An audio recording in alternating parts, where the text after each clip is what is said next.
staff training call handlers for NHS 111 had their eyebrows threaded during teaching sessions and helped trainees cheat in their qualifying exams, it has been claimed.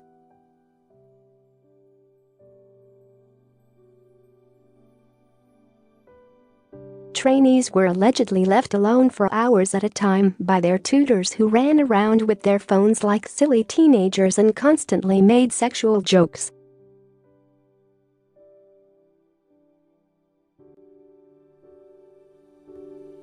At the end of the course, it was alleged that struggling trainees were given the answers in the medical exam, enabling utterly incompetent people to qualify as health advisors and handle life or death calls from the public.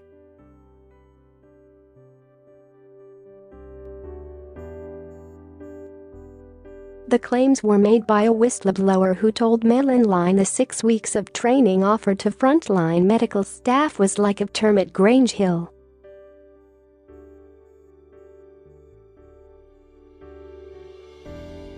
Everyone was having a whale of a time, but it made me furious because it was so serious, said the 59-year-old. Nobody learned anything.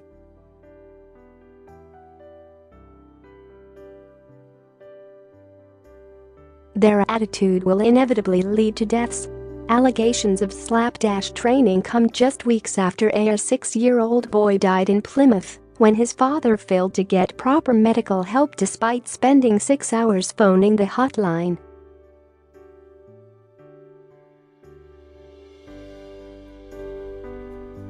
"I'm not surprised at all," the Mail Online source said. The 111 number is put on the back of ambulances. The public is told to rely on it.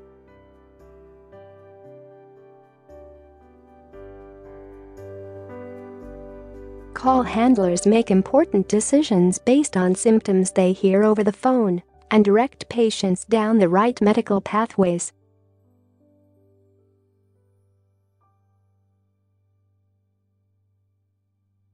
It's a complete dereliction of duty to push untrained, foolhardy staff into dealing with potentially life or death calls.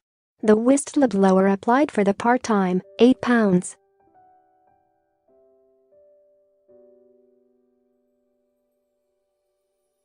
$60 per hour position at the medical hotline in March after a career in sales. She was amazed to be offered a job after one brief telephone conversation, without even a face-to-face interview.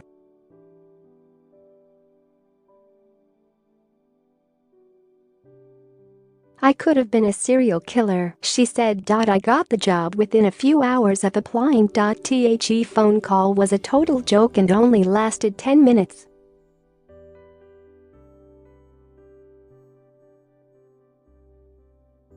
They'd take anyone." She was enrolled into a 6-week training program in Milton Keynes and was appalled by the poor quality of the 15 trainees in her group.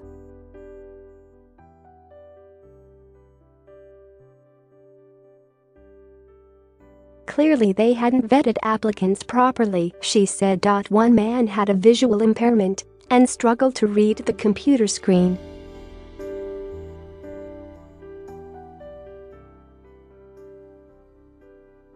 He spent the whole time listening to his headphones and bopping away, and nobody minded. Many of the trainees were fashion students who had no intention of continuing in the job once their courses started.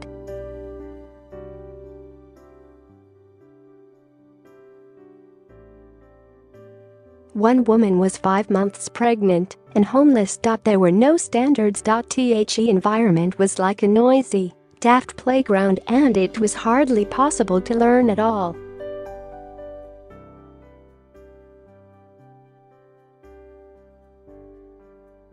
The 2 male trainers arrived 35 minutes late and immediately started making crude jokes and using foul language, she said.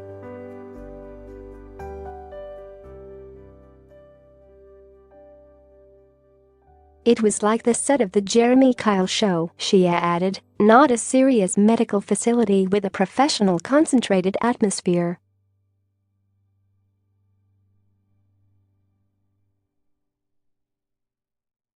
"We nicknamed the trainers Dumb and Dumber. One of the trainers, Robert O'Leary, was bawdy and inappropriate for the whole 6 weeks, the whistleblower said.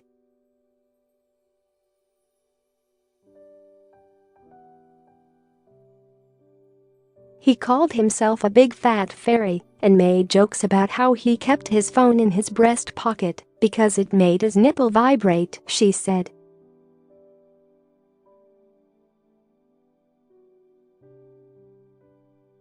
He joked about sexual acts with a cucumber and his sex life with his boyfriend. He told us to refer to a patient's a-hole rather than their rectum.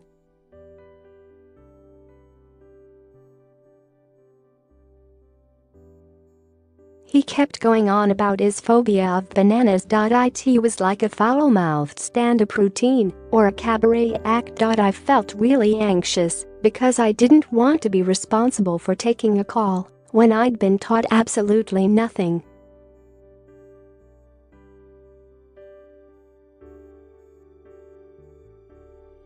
I kept thinking, this is 111. Nobody has learned anything at all. Do people not realize how serious it is?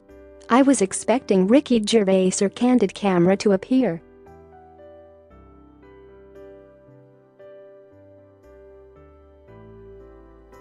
"75% of the day," she said, was spent messing about while the staff chatted, played on their phones, or went out to cafes, leaving trainees alone.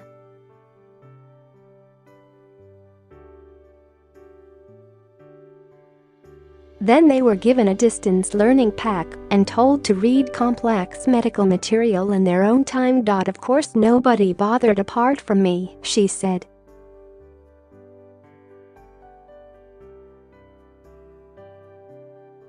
When we watched videos, the trainers let people lie on the floor as if they were in their bedrooms.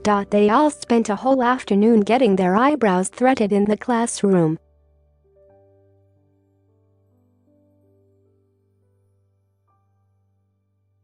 During the final medical exam, the trainers walked up and down the room helping students with their questions, the source said.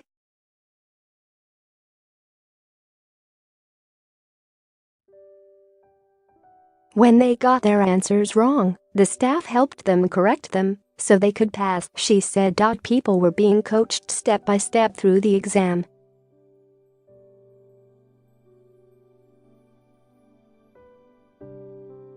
I was fuming. They were putting people through who didn't have a clue. Afraid that she had not received adequate training to do the job properly, the whistleblower decided to resign.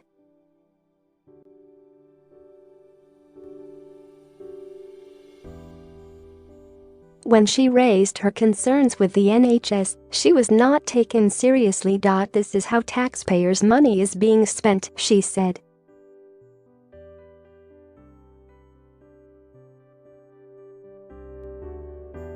When you call 111 and reach a health advisor, you expect them to have some medical training.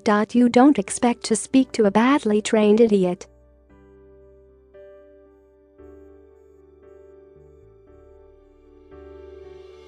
It's a total waste of NHS resources and a danger to the public. In the end, these people have blood on their hands.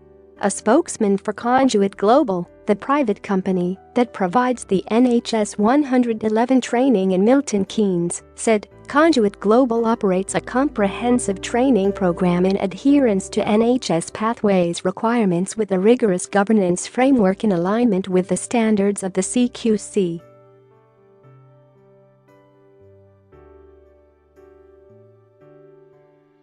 We take matters concerning the general public and the delivery of our service extremely seriously, and therefore we have immediately launched an investigation to look into these allegations.